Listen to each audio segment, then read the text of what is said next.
Fantastic. Here we are for session AE with Rudy, and he's going to talk about exploring the mainframe with Zowe. So I'm going to hand it over now to Rudy. Take it away. Oh, we're going to handle questions at the end. Feel free to put them into the chat. I'll pick them up and we'll talk about them at the end of the session. So if you have any questions as we're going through, pop them in the chat and we'll pick them up at the end. Thanks very much. Thank you very much, Stuart. Hello, everyone. My name is Rudy Flores. I'm a software engineer at IBM, and today we're going to be talking about exploring the mainframe with Zowe. So we're going to get started by talking about Visual Studio Code. Visual Studio Code is a lightweight source code editor, which runs on your desktop, which is available for Windows, macOS, and Linux. It has built-in support for JavaScript, TypeScript, and Node.js. There's also extensions available for other languages, runtimes, debuggers, and other tools to support development workflows. And you can find out more about Visual Studio Code at codevisualstudio.com. We're also going to talk about Zowe Explorer VS Code extension. So Zowe Explorer extension modernizes the way developers and system administrators interact with ZOS mainframes. It is freely available in the VS Code marketplace. And you can also download Zowe Explorer VS Code extension in that link below. So now we're going to talk about getting started with Zowe Explorer. So team configuration profiles were introduced in Zowe Explorer version 2.0. And when talking amongst the community, we wanted to integrate for the new version of team configuration profiles. We wanted to provide users with a simpler way of managing their profiles. And this was through an all-in-one solution for managing Zowe profiles in a single JSON file. So as you can see in the screenshot on the right, we have all these different profiles and different types that you can manage in a single file, whereas before in our version 1 profiles, we would manage these in separate files, separate YAML files that would need to be managed, and sometimes it could be a little bit more messy. So I feel like this is a nicer way to provide users with an easier use for accessing the mainframe as well. And in order to get started and create these team configuration profiles, you can go to the datasets view, click on the plus button. A prompt should display at the top of the screen, and it should say create a new team configuration profile. Once you click on it, a new prompt should show. If you have a project open, it'll say if you want to create a global or project level configuration. Otherwise, the team configuration profile will be created without prompting. And finally, you'll see that team configuration profile display as in the screenshot in your VS Code workspace, and you should be able to edit as well. And when saving any changes into your team configuration profile, you also see them reflected on the left side in real time, this being the datasets, USS, or jobs. Another thing I wanted to talk about was the 3 unique views for datasets and USS and jobs that we provide in Zowe Explorer. That would be by providing a more streamlined way to access datasets, USS, files, and jobs. We also let you create, edit, and delete Zowe profiles. And we also allow you to create, modify, rename, copy, and upload datasets as well as USS directly to a ZOS mainframe. And finally, we also allow you to submit JCL from datasets, monitor status, view and download spool files. I also want to talk about our additional capabilities. So additional capabilities that we allow is letting you leverage the API mediation layer for token-based authentication. We also allow you to issue TSO and MBS console commands to the mainframe directly. And finally, we also allow it to execute against Zowe CLI SDKs that use the OSMF by default, but can integrate with extenders to use additional protocols such as FTP or KICS by leveraging the Zowe Explorer API. And I'm going to go a little bit more in detail about this in the following diagram. So in this diagram, we're explaining the transparent support of different ZOS APIs using Zowe CLI profiles and matching Zowe Explorer extension.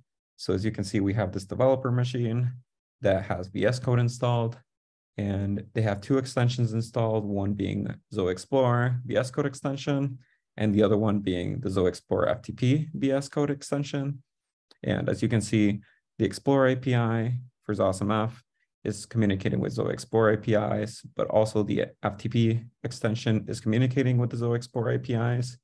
And through the Zowe CLI SDK, we're able to access these ZOS services, these being the ZOS APIs, the Zowe REST APIs, and also the FTPs. Another thing I wanted to talk about was getting started with Zowe, and this would be through the following links. So you are able to access the project community site, access the beta download, review Zowe squads, missions, and activities, code guidelines, project governance, our GitHub, as well as our project documentation and our developer tutorials. If you wish to get involved also with the Zowe community, you can join our very friendly open source community, and that would be an open mainframe project.org. You can participate and contribute to the Zowe developer community at zowe.org. You can also learn about how your organization can become a supporter of this project with Open Mainframe project membership at openmainframeproject.org. And I also want to remind everyone to please submit your session feedback. You can do this online in the following link. And I want to thank everyone also for listening to my presentation. I wanted to go ahead and ask if anyone had any questions.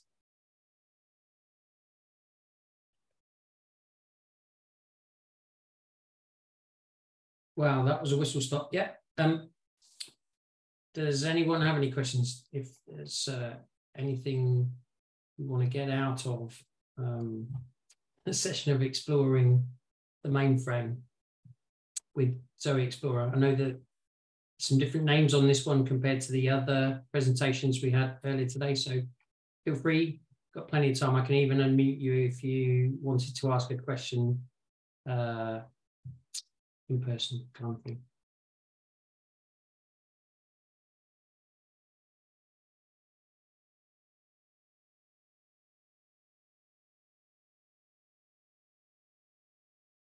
No? No questions?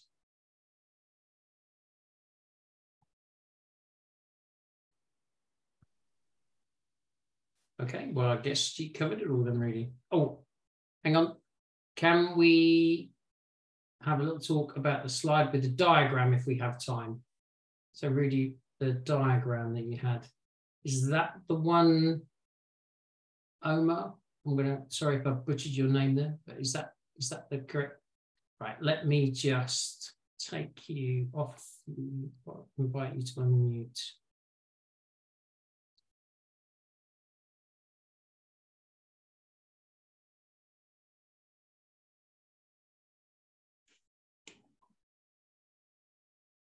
Are you free to talk, Omar? Okay, and Ian Duval is asking, do you have any examples of what people are using it for? So I'm assuming the question is for Zowe Explore in general. If it's for Zowe Explore. Sorry for interruption. Can you hear my voice? We can, yes. All right. Hello. Well, what I would like to ask is actually there are certainly many opportunities that we can manage to APIs and also Zowe for the mainframe. And instantly, I'm now working on to connect the sysview CA Broadcom with by using Zowe API gateway to take the variables and also the data out of the mainframe. So I just, in this perspective, I want to learn a little bit more about how can I get much more benefits from this diagram, because it seems like it's a new one for me, and it looks like it's a new great one also. For the API gateway, what would you, offer in this perspective, your suggestions, and also how can we strategically, use this information for the sysviews? I'm not actually especially asking this question in sysview part, but for a perspective of taking the data out of the mainframe side, how can we use the API? Which strategy should we choose for the API gateway? I would like to ask, actually. If you'd like to say so, this was my question. Yeah, well, thanks for asking that. So just to make sure I understand your question, you were asking what strategy would be good for utilizing this API gateway?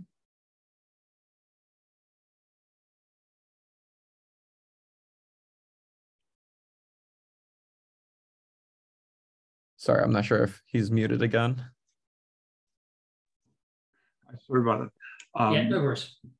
Yeah, actually, could you please repeat, because I could not hear it. Yes. So just to confirm, your question was that what kind of gateway strategy we would want to use? Well, yes, this is my actually, because there are also new features are available also in Zowe, and it's really the new versions actually get new benefits as well.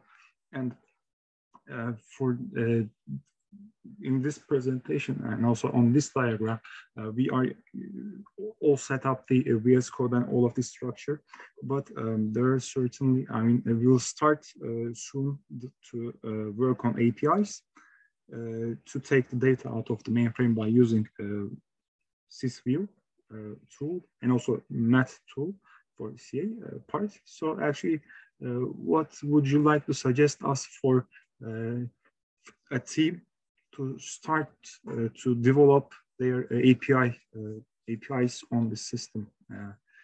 As far as I saw the API gateway on this diagram, so I thought you might have such, you want to say something or have some suggestions about this. Yeah, so I believe maybe what you're asking is like if we want to extend the APIs that we currently have for accessing, let's say, for example, the FTP extension. So if you wanted to extend these APIs and maybe perhaps make your own type of profile that can access these APIs, I believe we do have a site where we explain a little bit more about how to be able to extend these and how to become an extender of Zowe Explorer. I might be able to share that link with you later, but yeah, I guess my suggestion would be definitely looking at that, and it should allow you to at least like get started with extending these APIs and be able to create maybe your own version of this FTP, but for whatever use case it would be on your end. Hopefully that answers your question as well. All right, thank you very much. Also, as far as I remember from documentations, I'm sorry for actually keeping the stage too long, but I'd like to ask that the SSO option has, if you are actually defining your profile, the password, port, and host to your base profile, then the API gateway uses this. But if you are actually defining this information to the solutions like DB2 profile or anything like us, then it passes out the gateway, and this might be a problem for us to actually, because the team is also very new about the subject. So is there any option that to avoid this, I mean, to directly push everybody to use SSO automatically by this API gateway? I don't know if this question is under scope of this meeting. I'm sorry to say so long, but what would you like to suggest? I mean, in this point of view. Yeah, for that question, I wouldn't be too sure like about that one. But yeah, I'm not too sure. Like, I guess I would need to look a little bit more into that one, but I don't think I have a good answer for that one. Hey, Rudy, it's Joe here, Joe Winchester. I think I can dive in and answer what I've seen customers do if they want to do that same scenario, which I think what you're saying is you want to block the direct ports that are using basic authentication and enforce people to always go through the API gateway, which adds benefits like single sign-on that can then grow into other authentication scenarios. Is that the question that you asked? Whoever asked that question? Yes. Okay. Sorry, you're muted. Thank you. Sorry, Stuart very kindly muted me. So yes, you can do that. So I've seen customers want to do that. There are benefits to that. You can force people to get multi-factor authentication and perhaps only authenticate from clients with a X509 client certificate or something like that. So you're only forcing one path. So basically saying you have to come in through the front door of the shopping mall. You can't sort of sneak in through the back doors. So the way you can do that is through ports, is through networking and port sharing. So on your API gateway, that's going to be surfaced on port 7554 by default. And your backend, so ZOSMF on the diagram that Rudy's presenting now, ZOSMF will be 443 by default. FTPS will probably be 21 or 2121, depending on how you've done your networking. And what you basically need to do it at the network level. So you would only allow people to come through port 7554 if that was your gateway, and you would be blocking those ports at the network level. So Joe, there was one other question from Ian Duval. Examples of what people are using this for. And I know that earlier today we've had some questions about, or some presenters saying about using the CA7 interface that a client was able to start their own batch without having to phone operators. But have you got any use cases for this model? Yeah, thanks, Stuart. Use cases for the model of the Zowe CLI or the Zowe Explorer? The slide seems to be showing both of them. Okay, Ian, if I ask you to unmute, you'll be able to ask the question directly. Yeah, I was particularly thinking the Zowe Explorer. Okay, hey, Ian, so what were the use cases to do with just, or you just want to know, I can give you a quick 2-minute answer for where I see customers using the Zowe Explorer, if that works for you. Absolutely perfect. Just what I wanted. Yeah. Right, and then you can deep dive because hopefully. Yeah. So it's a mixture. So our number one Zowe Explorer plugin for Visual Studio Code has about 70,000 downloads, of which each download, that's a unique desktop download, and each person tends to re-download it about 4 or 5 times, and it's about 2.5 years old. So that's a good metric of stickiness. Now, most of the downloads that we get are through people doing education courses. So the number one source of downloads is used to be called Master the Mainframe. It's now called IBM Z Explore. So in 2020, September 2020, they pivoted from teaching people, ISPF and SDSF and things like that towards having a purely Visual Studio Code front end. That's probably generated about 30,000 of our downloads, 30 to 40,000 of our downloads. And that's sort of new to the mainframe crowd. It's taught in various faculties and universities. They benefit from the fact that you get a user ID in a LPAR that's hosted by the education systems.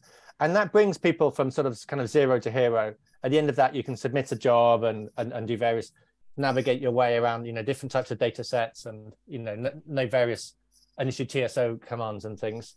There's also another education.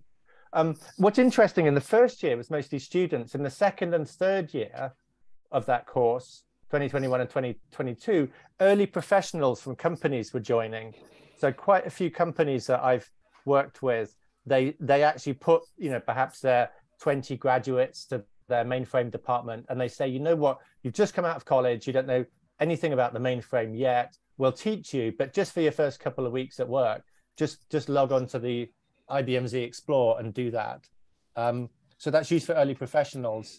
For the more advanced scenarios, it's basically so if you think the mainframe splits into older and newer languages, I count sort of COBOL primarily, a little bit of PL1, perhaps in Europe, high-level assembler as well. People who work in all of those 3 languages use the Zowe Explorer in VS Code, because what's really nice is you get the extension, and then you go to the Visual Studio Code Marketplace, and you just type the word COBOL or high-level assembler or And you grab in all of these extra plugins and you can create your own blend of how they work, which is really, really nice. For the more modern languages, for the sort of Unix languages like Java or Node or perhaps Golang or Python or things that run under Unix system services, it's really great for that because you can grab the Zowe Explorer, which lets you get at USS. You know, you can edit files and it does all the code page conversion, respects the tagging and everything, but it just has a black and white editor or white on black, depending on whether you're dark or light theme. You then go into the Visual Studio Code Marketplace and you grab extensions for debugging Java or extensions for Node or spell checkers or REST API clients, depending on whatever it is. And you just blend that all together. And it's really, really powerful. There's a website called medium.com/Zowe. That's just the word medium, like, you know, low, medium, large, medium. And if you just go there and there's a search bar and just type the word Zowe Explorer, you'll see there's about 25 articles, I think, specifically written on Zowe Explorer. And some of them are written by customers talking about how they've used it. Does that help, Ian? That was longer than 2 minutes. Yeah, no, that's really useful. Thank you very much. But if you, yeah. Sorry, Joe, can I just add that said Explore training isn't just for early in career or whatever. You know, I've been around the mainframe for more than 35 years, and I found that some of the things on that were challenging. Some of them just refreshed your memory. It's a great use. It introduces you to lots of the concepts. Some of it's CLI, some of it's Explorer, get an introduction to Python. You know, it really is enlightening as I think there's even an Ansible module on there now that is going to be presented tomorrow. So the Explore stuff is a really good way of introducing you with guidance to how it can be used. Yeah, it is, Stuart. Thanks for that. It's great. I know the team that work on that. So Bill Pereira, I think he's talking tomorrow. He works for Cognizant now. When he was at IBM before they spun off Kyndryl, he was very much putting that together, and he's a huge Ansible kind of, you know, worldwide ZOS subject matter expert. And yeah, he put in all the Ansible courses for that. Yeah, they do. So they teach you Python, they teach you JCL, but they do teach Python as well.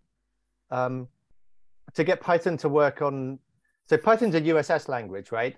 But to get Python, and anybody who's logged SSH their way into the mainframe, it's great for Unix system services, directories and files, but it doesn't really let you get at data sets and JARS and TSO.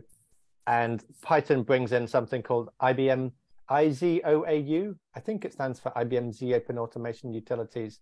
And those, when you marry that with Python, you can basically do what JCL and Rex can do in Python, and it's phenomenal, yeah. And that's taught within IBM Z Explore, yeah.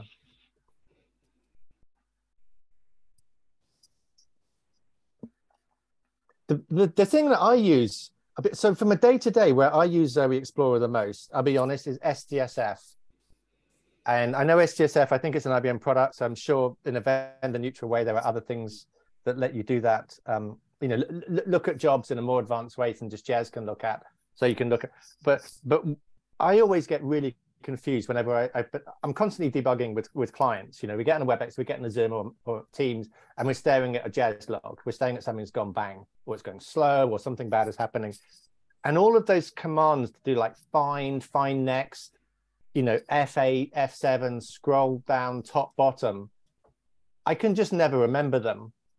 But when you open a log up in the Zowe Explorer, first of all, when it's backed by the ZOSMF REST APIs, you can open the active spool. It doesn't have to be an output state. It can be in an active state.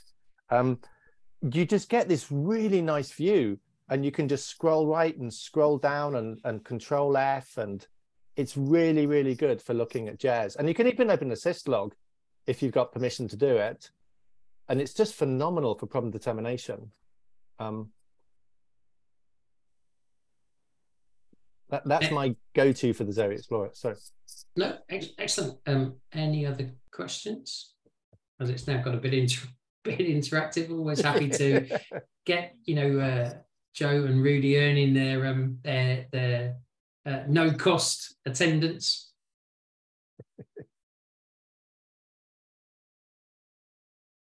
I missed the start of the presentation, Rudy. Did you do a demo? Did you show a demo, or how did it go at the beginning? Is there anything that anybody wants to see that they haven't seen yet, or? I wasn't able to show, I guess, a physical demo. It was mostly with the screenshot.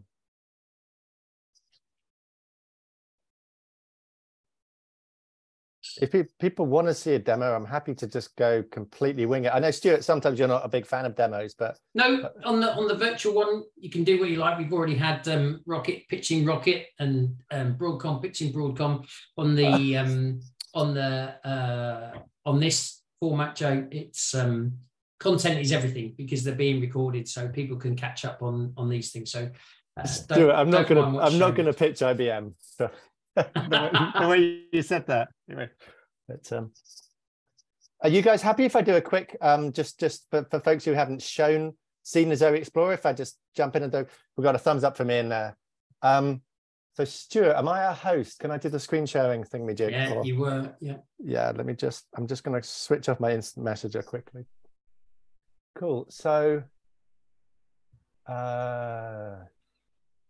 klutzy. So start share. Cool, you can see my screen, yeah? Excellent. So I'm in light mode, and I'm just very quickly going to switch to dark mode. I don't know why. So that's his Visual Studio. It has different ways you can theme it. So what I'm going to do very quickly, there is an extension called the Kicks extension. I'm just going to close that really quickly because if people are interested, I can talk about the Zowe Explorer for IBM Kicks, but I'm just going to disable that really quickly, just so it doesn't pollute. You don't see something and you think, oh, Jed showed me something that wasn't in the demo. Great. So I have a number of profiles defined, and I'm going to connect to a system, and fingers crossed it's still going to work. Let's see if we can get a quick demo working. So, oh God, Zoom has decided that it wants the top of the screen, and I'm thinking I want the top of the screen. Here we go. So I'm just dragging something out of the way. So, and Rudy, interrupt me if you want me to show anything. So the first thing I always do in ISPF is I just want to, ISPF 3.4, I want to show a list of data sets. So I'm logged in as WinchJ. There's none by default. It doesn't do a search by default. It used to in early versions of the Visual Studio Code, Zowe Explorer, but the reason it doesn't is because it doesn't want to do any I/O straight away. So I'm just going to do winchj.start and bang it out, and it should, with the following wind. I haven't actually tested this morning. Show me all of my data sets for winchj.start. The very quick scenario I'm going to do very quickly is let's just go and edit some job control language and submit it. And then I can go and show you a little bit more about how to drive this search. So these are PDSs, and that's probably a sequential data set. If I'm not sure, you can right mouse click, and it's the words to the Jabberwocky poem. That's because but you can do a show data set attributes on anything that you want. And if you've been around the mainframe for a while, you'll know what this is. So this is a sequential data set. Okay. So for the PDSs, you just twisty them. They have a slightly different graphic, and I can see the members. Now, if I right mouse click on this, I can do allocate like. So I love allocate like. So if you ever want to allocate something and somebody else has got a member, or you're creating a palm lib or something, and you're not quite sure of all the attributes to create fixed block 80 and logical record length and stuff, you just go allocate like and just bang a new one out. Can create a new member. Upload member's quite nice, actually. Migrate, and if I migrate it, recall. Upload member I actually use quite a lot, and I'm now going to say upload member. So I'm on my MacBook, so this is my native Mac. If you're on Windows or Unix or whatever, and what's quite nice about that is that if I upload a file, and I could select a file, don't think what file I can select. It will upload it, but it will upload it across HTTPS. So a lot of people upload files across FTP or FTPS. I used to do that all the time, get and put. You've got to get the bin mode and the text mode correct and things. If you're an FTP, FTPS only supports bin mode. But that still requires FTP. So if you have the ZOSMF REST API, which I've got backing this, you can do upload and download, and that's quite nice actually. And that will still work even if you've got all of the advanced authentication mechanisms like multi-factor authentication or X509 client-side certificate. Let's go and have a look at a very simple job. Now, copy job. So this is a very simple job, and I'm going to say GSE UK 23 because it's 2023. And what this job will do is it's going to copy a file called from to A1301. So it looks like I've run that already. So let me just delete this. And the file it's going to copy is called, if anybody's got any questions, by the way, so the file is called from, let's go and edit the file called from, hello, all you beautiful GSE UK 2023 virtual folks today. Anyway, just to show you, look, now, one interesting thing about this is this file is black text on a white background. Often light mode, it'd be white text on a black background. Everything about whether the file is locked or not, whether there's enqueues, code page conversions and stuff are handled by the Zowe Explorer. And this, I'll touch upon this a little bit more. Now, if I want to say, well, actually it's JCL, let's see if I've got another extension. I can type the word JCL here in the marketplace, and you'll see there's a lot of other really good extensions that know what to do with job control language. It's vendor neutral, so I'll just say that they are written by companies like Micro Focus, Broadcom. This is Dan Kolosky, who is a hobbyist at Broadcom. He's actually an assembler program. He's written another one. There's one from Rocket, ProJC. I'm just going to download the IBM one just because I know my way around it. So Stuart, please don't tell me off if I'm pushing IBM on you. I just know my way around this one. That's a good point you put in there, Joe. Could you just type, I know you're downloading that, could you put COBOL in there as well, though? In the marketplace search. Yes, I can. Yes, I can. And the IBM Z Open Editor supports COBOL as well, so it'll appear again. But there are lots of COBOL. Absolutely, yeah. Yeah. And so that it's not just about JCL. It's there's debuggers on there. Look, there's a BMC plugin. So lots of the vendors. There's a Broadcom code for Z stuff in there as absolutely. well. So. It is, and it gets really good when we come. If I've got time now. I can show you some of the ones for Java and Node. They really, really make it sing. Yeah, there's some phenomenal things. Yeah, this debug. Yeah, absolutely, Stuart. Thanks for that. Yeah, so you can. Yeah. Once you get into the Java world, what's really nice is you end up picking up debuggers from picking up things from non-mainframe vendors, right? You end up picking up things from Microsoft and Red Hat and Oracle, and you can create your own phenomenal blends. Yeah. So now, but once I've done that, and I go back to that job, if you look now, it's been prettified. Okay, that was the IBM Z Open Editor that does that. And I can do things like have content assist, and that's a really nice thing. And some of them add debuggers in, and they all, Visual Studio Code is very good at weaving together things. Now, the way it knew that was JCL was because it had the word JCL there. Different editors have different ways to do this, but you can teach it that any data set's got JCL, right? If your naming conventions are different, like, for whatever reason. I know when some people use COBOL, they have COBOL and things. That's all. By the way, if you ever get lost in Visual Studio Code, just do Control P at the top. This shows you, and you enter a little, I'm going to enter a greater than sign. Greater than, yeah, that's when I did maths. And whatever you want to do, you can just do settings. So you go preferences, open settings, UI, and then you search for whatever you want from here.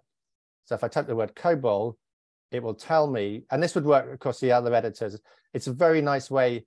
I say IBM Z Open Editor, and it will say, what are the file extensions to use for the, here we are, COBOL data sets.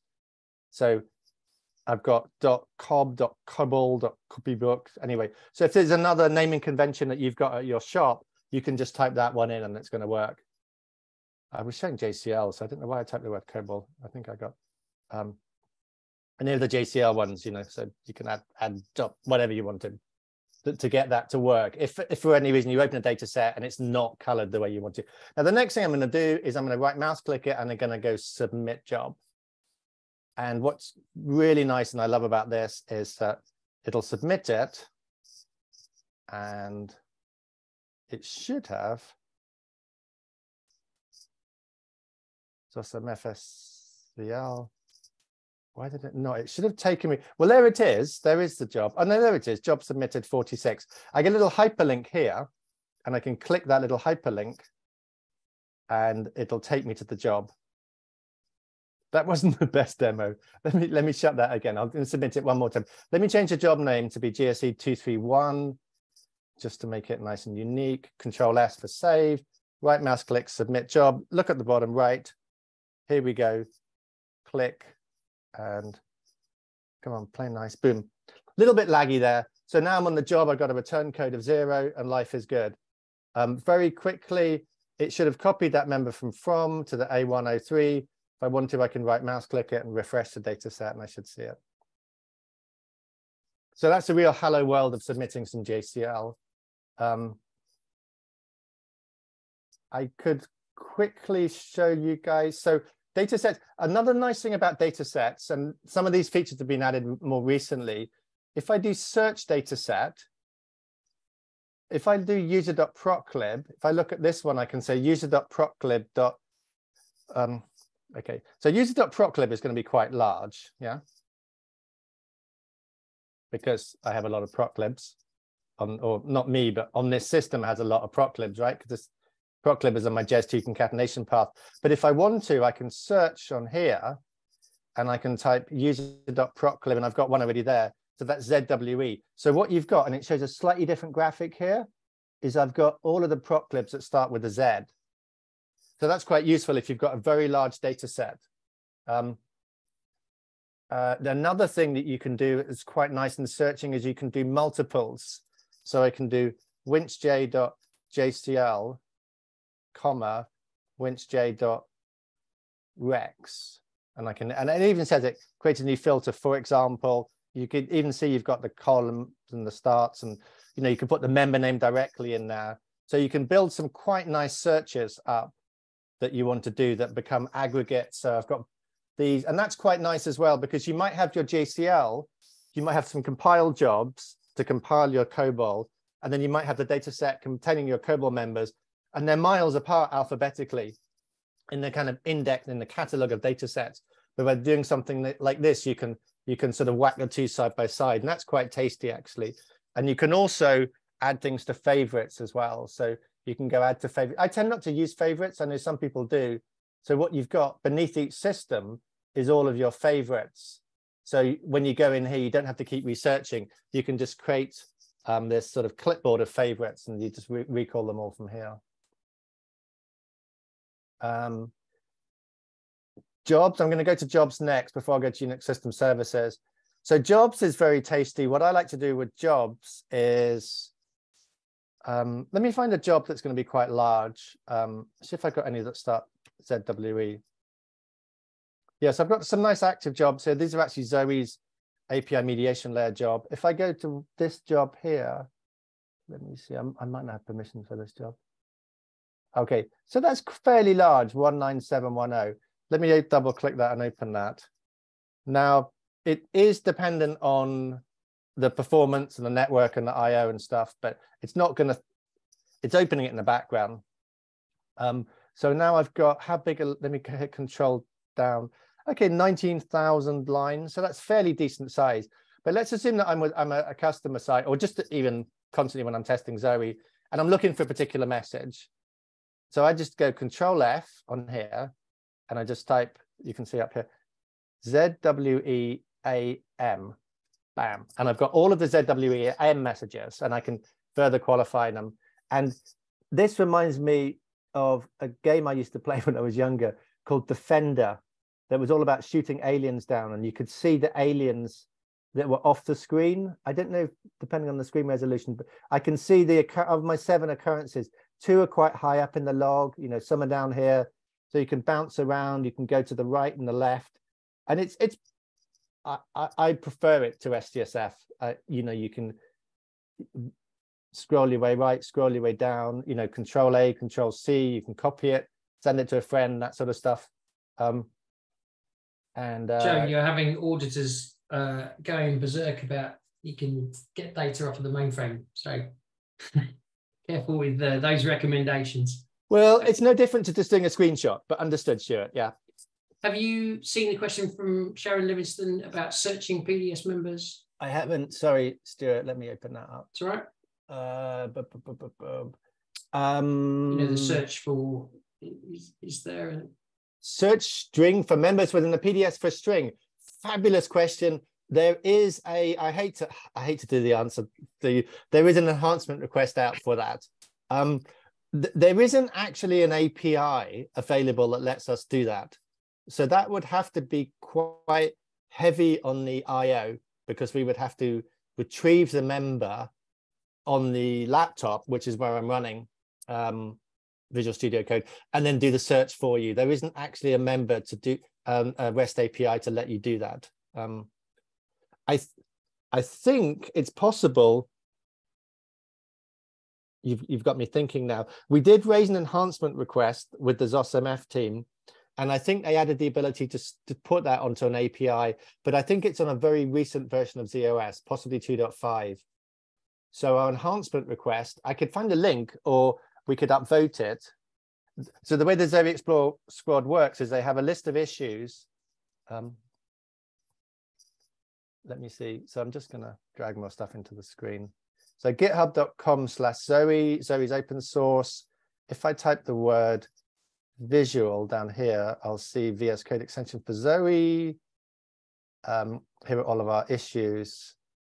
And then I'm just going to type the word search. Let's see if we have it.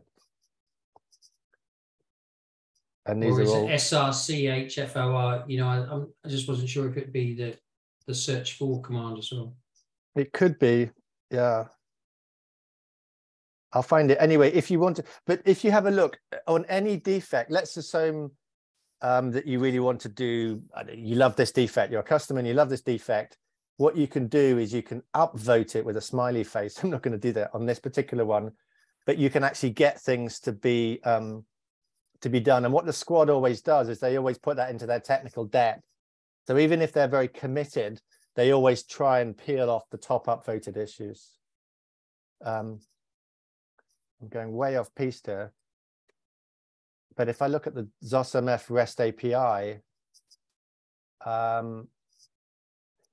somebody's put, yeah, like the search channel replaced in EasyY edit. Can you run Rexes remotely? Oh, cracking question. Let me go back to that before I start making up things to do. The answer is yes. So we were looking at some Rex earlier, and I will do this. ZOSMF Rex, and I have a simple Rex command called hello there, GRC UK customers. I have to be careful I don't divulge customer names. So I was doing a presentation to a customer recently. So that's a piece of Rex. Now, the first thing I'm going to do is open. So Zowe has a command line interface. And the way it works is, so let me just see if it's configured. Zowe TSO issue command time. I'm just going to make sure that it's configured correctly. And I'm going to issue a time command. Cool. So that's a time command. So I've just pinged the system. So that's actually very useful because I can actually, somebody else was challenging me the other day about the lack of APIs and I can do LU, for example, which is the TSO command. It's going to list the attributes of my user ID. So you, by the way, and you can do, so let me just clear them all down. So yeah, just be careful. This is being recorded, Joe. When it's your user ID stuff. So I don't know if you want to issue another command, but thank you for being my guardian angel there. So yeah, it came up with this big screen saying, okay, Zowe TSO issue command, open quote, exec, open double quote, single quote, winchj dot rex, open bracket, hello. Close single quote, oh, sorry, hello, close single quote, close double quote. Just overspilled. I'm going to eyeball that one. And I'm going to hit enter. I'm fairly sure that that's the syntax to get TSO to issue exec a Rex member. There we go. Looking good. So the answer, and by the way, and if I do --SSM, that will suppress the startup message. It will let you realize that IBM's running 2.3 the system I'm running. So hi there, GSO user. By the way, when you're using the Zowe Neil's enhanced the thing to say there is a Rex search for utility. So it's kind of you're kind of answering the fact that great. So you can run the Rex. Wow, this is cool. Every day's a school day for me. Yep. So yeah, the TSO, Zowe TSO issue command, and then we can see suppress startup messages. So you can, and what's actually, yes. And now what's actually interesting about this is that if I go into this profile here, I can right mouse click and I can say issue TSO command, and I can actually do the same thing. And you can see I've already done it once before. So you can do that, and you can actually issue the TSO command directly from Visual Studio Code. You don't have to sort of futz about with the CLI. Yeah, so that's cool. So that means we could do that. We could issue the Rex command to do the search for. Nice. Yeah.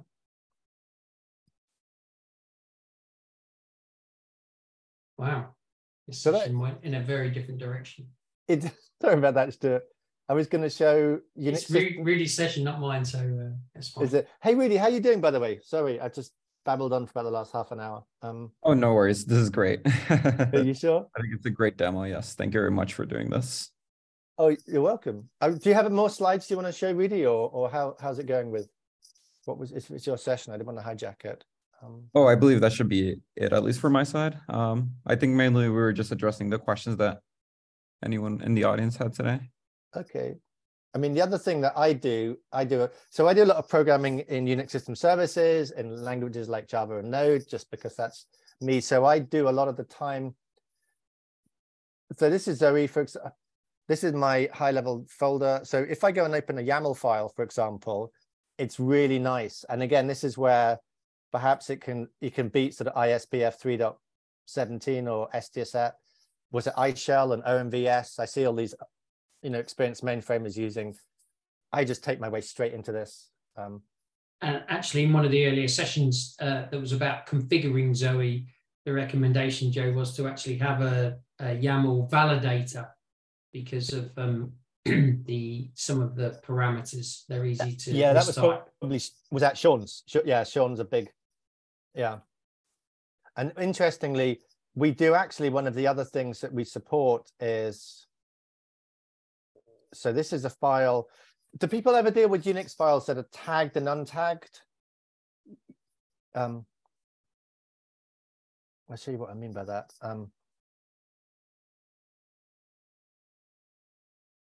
svl.ibm.com. So if I just go into here,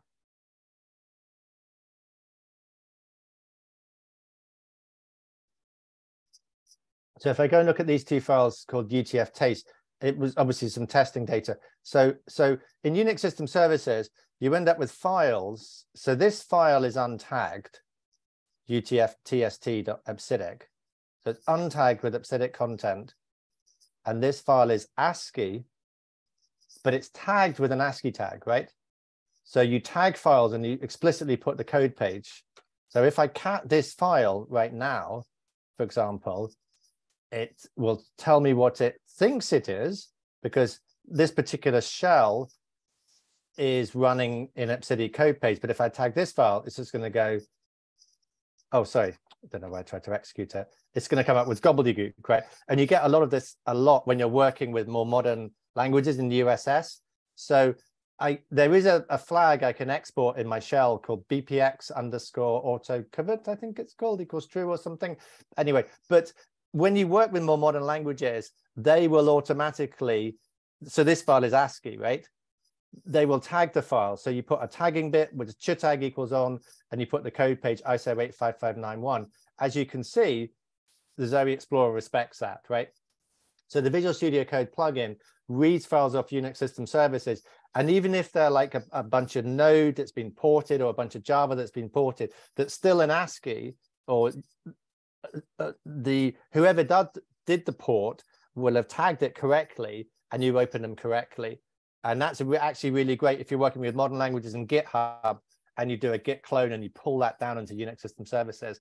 this is a really nice way to work with those. You don't have to go into ISPF and keep saying, well, how is this file tagged, and explicitly. Okay, so question from the audience. Cool. Can you set the tag with Zowe Explorer? Unfortunately, no. You can do this thing called toggle binary, where you can toggle it, but you can't issue the tag command. Sounds like an enhancement, Joe. Can you just pop yourself over to GitHub and raise it for... Well, one of the reasons you sort of can do it, one of the things you can do, Zowe SSH. So there are 3 ways that I'm talking. So Zowe SSH issue. I'm just doing Zowe SSH issue, Zowe SSH issue command. So we can in the CLI. Where's the command? Zowe SSH issue command.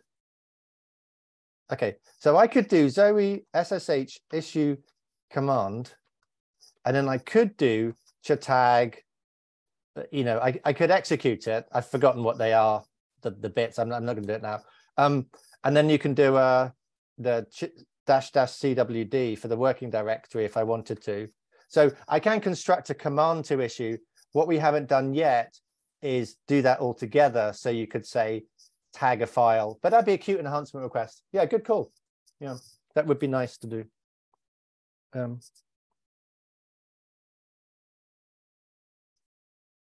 Are people interested in kicks? I am, because I'm biased and I grew up with kicks, but Rob Stroud tells me that no one's interested in kicks anymore. Joe, so. Are you trolling him? I was going to show you. I was going to. You know what he's like. For anybody who doesn't know Rob Stroud, he's the stream lead for GSE for kicks. He's done kicks for a long time. He's quite passionate about it. Okay, so there is just. If you humor me for a second, I wanted to show there is an extension called the Zowe Explorer for IBM Kicks. It's not built by IBM, it's built by the Zowe team. And very quickly, what it lets you do in addition is it lets you, and I'm going to see, I bet none of these systems are up. Oh, no, they are. That's a Kicks region. And on that Kicks region, I can see all of the programs. And I can filter for programs. So one of the things I like to do, I can open attributes for a program. I can see attributes for transaction. I can see the program for it. If you're dealing with Kicks programs and you have to start doing things like new copies, because you've compiled something, you've edited the COBOL, you've submitted the JCL, all of which is in here, and perhaps you haven't got a CI/CD pipeline that's going to do your new copies for you, you can new copy your programs directly, and you can look at local files that you can do sort of high level things that a programmer might want to do. So as much as possible with Kicks, what we're trying to do is make the experience, and this is going to go into the education courses, and we've got some new artifacts for things like libraries. If you ever have to do Kicks and you have to deal with libraries and navigate between libraries and add libraries to your path or do pipeline scans and things like that, kind of developer-y tasks that a Kicks developer might need to do, you don't need to go to CMT to do these. You can sort of look at the artifacts and have more of a Kicks end-to-end experience within Visual Studio Code. So people who are interested in that, just check it out. Anyway, end of Kicks advert. Yeah, wrong chat, Joe. Wrong. I believe this only works on RDO definitions.